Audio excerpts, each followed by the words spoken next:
Structural detailing इतना important क्यों है? क्योंकि डाटा जो है वो आपका मैथमेटिकल मॉडल से लेके आपके ड्राइंग के ऊपर आना बहुत ज़्यादा ज़रूरी है. It means architectural drawing, structural drawing and detailing and site, ये सारी चीज़ों का सिंक्रोनाइजेशन होना बहुत ज़रूरी है. नहीं तो आर्किटेक्चरल कुछ और ही डिज़ाइन कर रहा है, स्ट्रक्चरल इंजीनियर कुछ और ही डिटेलिंग कर रहा है और साइट पे कुछ और ही चल रहा है. ऐसे नहीं होना चाहिए.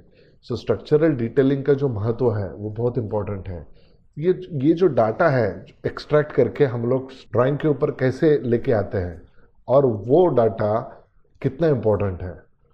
तो ये वीडियो डिटेलिंग के अंदर बनाया गया वीडियो है, स्पेसिफिकली फॉर द डिटेलर्स. तो चलिए शुरू करते हैं.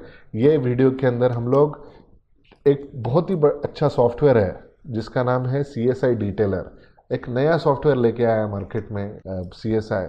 ये बहुत ही कमाल का सॉफ्टवेयर है. तो चलिए देखते हैं कि ये सॉफ्टवेयर के अंदर अपने को क्या क्या मिलने वाला है और जो डाटा एक्सट्रैक्शन के बारे में बात कर रहे हैं उसका क्या महत्व है.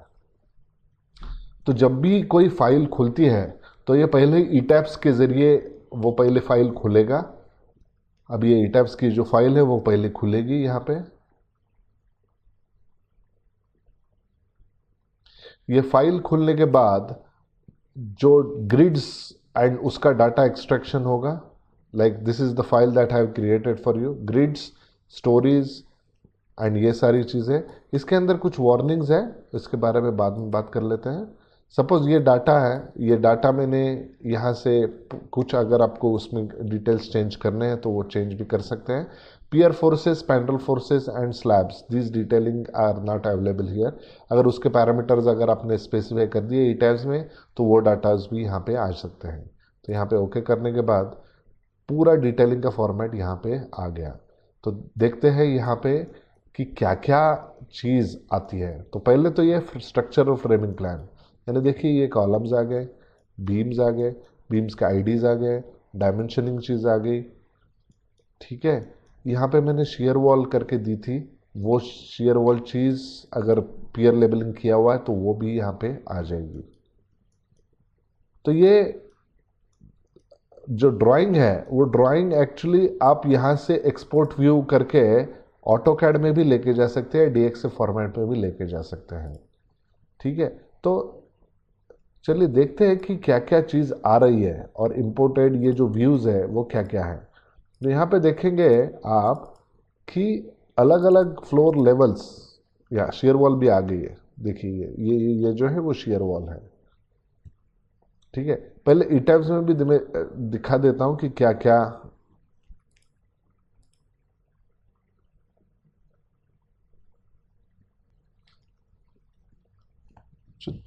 चलिए देखते हैं कि ETABS के अंदर ये फाइल कैसे बनाई है. एक सिंपल सा मैंने प्रोजेक्ट लिया है.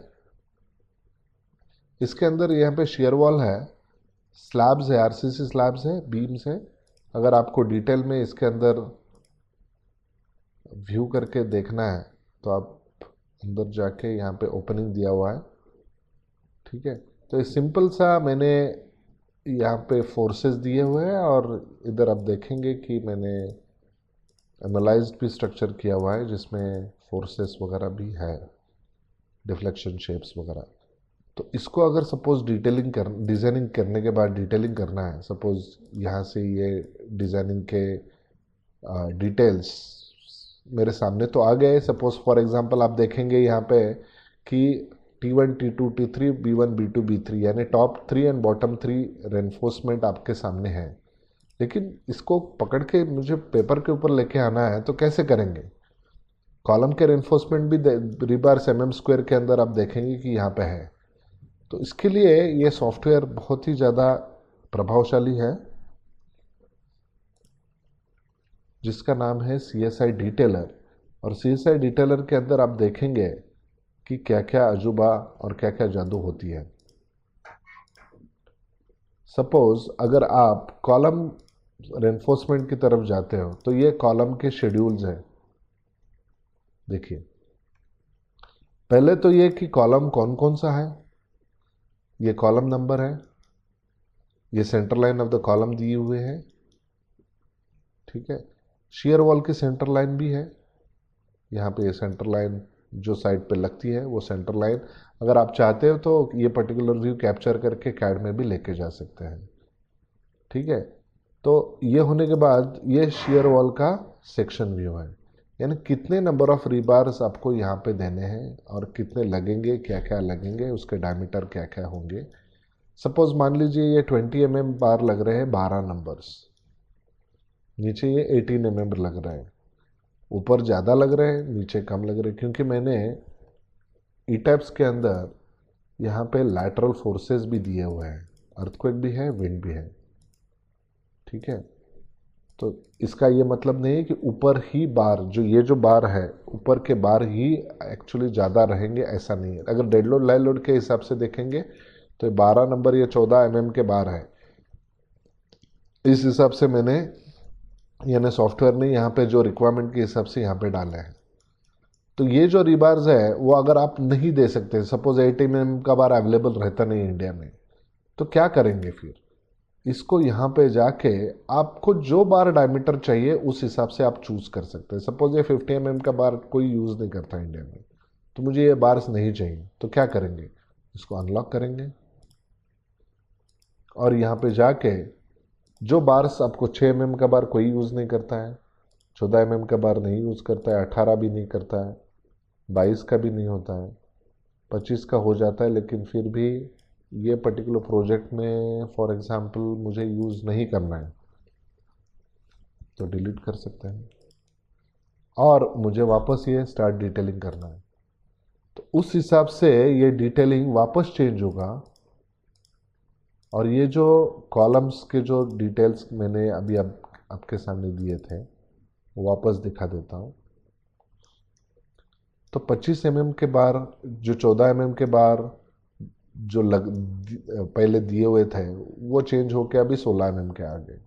यानी जो बार डायमीटर आपको लगते हैं, आप साइट के ऊपर अवेलेबल है, उस हिसाब से आपका ये जो सॉफ्टवेयर है वो डिटेलिंग करके आपके सामने दे देगा, जो आप इस चीज़ को ड्राइंग फॉर्मेट में DXF या ऑटोकैड DWG फॉर्मेट में भी लेके जा सकते हैं।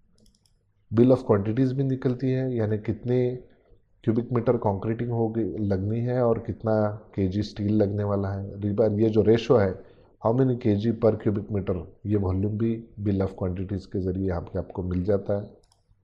इधर इंडिविजुअली रिबार के क्रॉस सेक्शंस भी आपके सामने आ जाते हैं, लॉन्जिट्यूडिनल सेक्शंस, इसको हम लोग लॉन्जिट्यूडिनल सेक्शन बोलते हैं, और क्रॉस सेक्शंस भी आपके सामने आ जाते हैं। ठीक है। Bill of quantities individual column की भी रीड बिल ऑफ क्वांटिटीज और ये आ जाती है। Another thing is, beautiful thing in this is we call it as cage view. This is a cage view.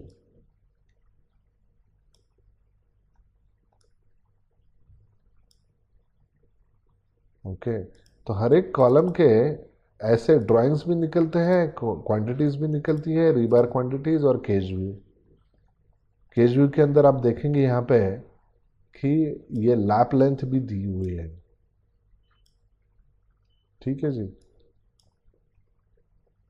Similarly अगर आपने शेयर वॉल्स का भी पूरा लेआउट वगैरह ड्रॉ किया हुआ है तो शेयर वॉल का भी आपके सामने आ सकता है, डिटेल उसके ड्राइंग्स भी आ सकते हैं। ठीक है। तो फिर बाद में हम लोग देखेंगे कि बीम का कैसे होता है। अभी कॉलम का हम लोगों ने तो देख लिया, चलो देखते हैं कि बीम का कैसे करते हैं। तो ये बीम नंबर्स हैं, बीम आईडीज, और यहाँ पे आप देखेंगे, और यहाँ पे आप देखेंगे कि बीम लेआउट के बाद यहाँ पे बीम शेड्यूल भी है। तो ये रहा बीम शेड्यूल, यानी ये बीम नंबर, ये स्पैन, ये लेंथ स्पैन की, फिर ये जो क्रॉस सेक्शन जो हमने यूज़ किया है, और ये उसके नोटेशंस ABCDEFGH के जगह पे कहाँ कहाँ पे कौन कौन से डायमीटर ऑफ द बार्स, ये स्टिरप्स के रिबार्स। यहाँ पे आप देखेंगे कि zone A and zone C and zone B, अलग अलग जोन के अंदर अलग अलग डायमेंशंस, यानी ये जो जोन A एंड B है ये एंड जोन्स हैं, ये जो जोन सी है वो सेंटर जोन है।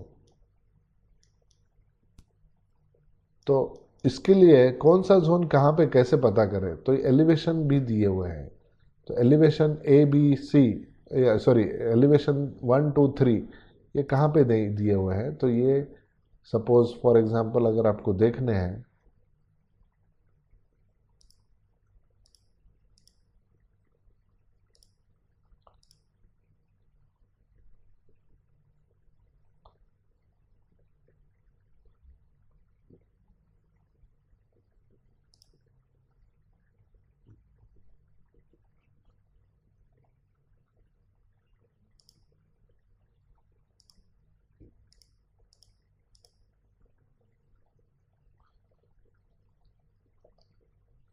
अगर आपको लगता है कि ये बीम, ये जो जोन कहाँ पे दिए हुए हैं, तो यहाँ पे आप देखेंगे कि zone A, zone B, zone C, वापस ये जोन ए, जोन बी, तो जोन सी जो है, जो लास्ट वाला जो जोन है, वो आप देखेंगे कि वो सेंटर का जोन है।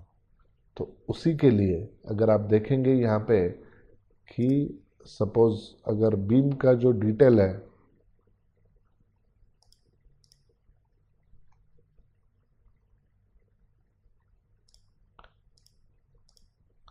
ये जो बीम का जो डिटेल है, वो आप देखेंगे कि जोन ए और जोन बी में ये जो स्पेसिंग है वो काफ़ी कम है, लेकिन ये जो जोन सी में है कंपैरेटिवली ज़्यादा है।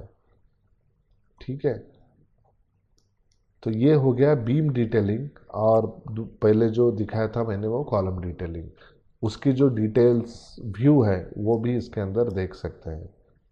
ड्राइंग्स भी यहाँ पे आप, अगर आपको ड्राइंग देखना है तो ड्राइंग के अंदर भी, अगर आपको शीट के अंदर एक पर्टिकुलर शीट बना के उसको एक्सपोर्ट करना है, तो यहाँ पे आपका प्रोजेक्ट का नेम, क्लाइंट आईडी, कंसल्टेंट कौन है, ये सारी चीज़ें अगर आपको चाहिए तो वो आप यहाँ से एक्सपोर्ट भी कर सकते हैं। और एक चीज़ है जो यहाँ पे मैं बताना चाहता हूँ आपको कि CSI डिटेल व्यूअर जो एक मोबाइल ऐप में भी साइट पे भेज सकते हैं, ये बहुत ही इम्पोर्टेंट चीज़ है कि साइट पे जो काम चल रहा है वो डिज़ाइन के हिसाब से हो। तो दोस्तों ये हो गया कि डिज़ाइन के अंदर आपने जो डिज़ाइन किया हुआ है उस हिसाब से जो शेड्यूल बनाता है वो सॉफ्टवेयर खुद ही बनाता है। उसमें भी अगर आपको चेंज करने हैं आपके हिसाब से, साइट के हिसाब से, कर्टेलमेंट के हिसाब से, डक्टिलिटी के हिसाब से, 13920 जो डक्टाइल डिटेलिंग के जो क्लॉज है उस हिसाब से, अगर आपने, ऐसा नहीं है कि सॉफ्टवेयर में दे दिया और सारा साइट के ऊपर आपने पटका दिया, ऐसा नहीं है। आपको उसके अंदर काफ़ी सारे चेंजेस, मैन्युअली चेंजेस करने पड़ते हैं, जो डिज़ाइन चेंजेस है वो आपको करने पड़ते हैं, लेकिन एक साचा ढांचा जो है वो आपको बना बनाया मिल जाता है। उसमें जो डिटेलिंग की जो मैन एफर्ट्स है वो कम हो जाते हैं। ठीक है, ये तो हो गया कि डिज़ाइन, यानी जो जो स्टैड प्रो या ईटैब्स या सैप के अंदर के जो डाटा है उसको एक्सट्रैक्ट करके ड्राइंग फॉर्मेट में लेके आने की प्रोसीजर। ये एक टाइप की प्रोसीजर है, ऐसा नहीं है कि यही प्रोसीजर सबसे बढ़िया है। मैनुअल प्रोसीजर भी हम लोग भी, मैंने काफ़ी सारे कंसल्टेंट के अंदर देखे, मैनुअल मेथड से भी काफ़ी सारे काम हो जाते हैं। रेविट स्ट्रक्चर भी यूज़ करते हैं काफ़ी सारे लोग, टेक्ला भी यूज़ करते हैं काफ़ी सारे लोग, जो डिटेलिंग के जो एक्सपर्ट है। काफ़ी कॉम्प्लिकेटेड अगर प्रोजेक्ट हो तो ये हम लोग CSI डिटेलर हम लोग सॉफ्टवेयर यूज़ नहीं कर पाते हैं। ठीक है, और एक चीज़ है, जो अगर आप साइट पे गए हो, साइट पे अगर सपोज काफ़ी सारी दिक्कत अगर वहाँ पे आ रही है और आपको चाहिए कि कोई गाइडलाइन की एक पर्टिकुलर मॉडल उसके अंदर की साइट पे प्रॉब्लम्स जो है वो सॉल्व कर सके हम लोग, तो उसके लिए कुछ प्रोविज़न है, CSI डिटेलर के अंदर कुछ प्रोविज़न है। तो आंसर इज हाँ, बिल्कुल है। तो चलिए देखते हैं कि उसके अंदर क्या प्रोविज़न है। CSI डिटेलर के अंदर ये, अगर आप यहाँ पे जाएंगे व्यू के अंदर, डिटेलर के अंदर, तो आप देखेंगे कि CSI डिटेल व्यूअर, तो ये व्यूअर है। तो यहाँ पे देखेंगे आप कि ये शेयर वॉल जो मैंने ड्रॉ की थी, मॉडल की थी ईटैब्स में, और ये जो है वो बीम्स एंड कॉलम्स, लेकिन रिबार्स कहाँ पे है। तो सपोज अगर आप यहाँ पे ऑन करते हैं तो बीम्स के रिबा भी आपके सामने नजर आ जाता है। देखिए, जंक्शन पे भी आप देख सकते हैं, लेकिन कॉलम के किधर है? यहाँ पे आप क्लिक करेंगे तो कॉलम के भी आ जाएंगे। ठीक है, तो जंक्शन पे कुछ दिक्कतों का सामना तो नहीं होगा। तो उसका आइडिया आपको डिज़ाइन ऑफिस के अंदर भी आ सकता है। दूसरी चीज़, इसको अगर आपको रिकॉर्ड करना है, एक पर्टिकुलर चीज़ है, इस चीज़ को इस पिक्चर स्नैप के ज़रिए आपको साइट के ऊपर भेजना है तो उसके ऊपर भी भेज सकते हैं। दूसरा, ये व्यूअर जो है वो एक मोबाइल ऐप के अंदर भी आ गया है, यानी साइट इंजीनियर खुद ही देख सकता है कि मुझे क्या करना है। ठीक है, तो ये बहुत ही बड़ा यूटिलिटी सीएसआई वालों ने आपके लिए तैयार किया हुआ है, जिसको आपको यूज़ कर सकते हैं और साइट के अंदर जो प्रॉब्लम्स जो फ्यूचर में आ सकते हैं अगर आपको लग रहा है, तो उसका प्रोविज़न भी आप यहाँ पे दे सकते हैं। ठीक है, तो I hope actually this particular video has will really help you out कि आपके जो डे टू डे जो प्रॉब्लम में दिक्कत है, जो साइट इंजीनियर है, स्ट्रक्चरल इंजीनियर है या डिटेलर है, उनका जो कोऑर्डिनेशन और उनका जो प्रॉब्लम्स है, उनके जो डे टू डे इश्यूज है, वो इस टूल को यूज़ करके आप डेफिनेटली आपका जो टाइम है वो काफ़ी हद तक सेव कर सकते हैं। But one very important thing is, this is not the replacement of the detailer. Detailer का काम कम हुआ है। डिटेलर पूरा अब उसको बोलेंगे कि नहीं भैया आप कल से आपकी छुट्टी है, वो नहीं होगा। यहाँ पे काफ़ी सारे डिटेलिंग के पैरामीटर आपको देने पड़ते हैं। तो I hope this particular video really like you. अगर सच में अच्छा लगा तो प्लीज़ थम्स अप, और सच में बहुत प्यारा लगा तो please subscribe the channel. Thank you very much, bye bye.